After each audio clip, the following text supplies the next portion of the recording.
Alright, to get started, I just added a video clip to my timeline that I'd like to add a voiceover to.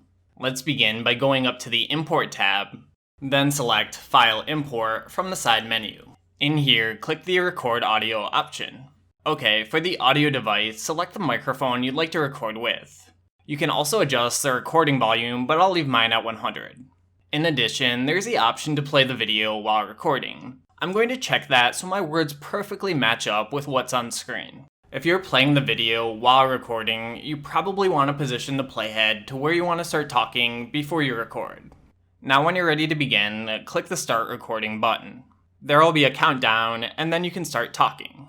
In this video, we have some fancy looking guacamole.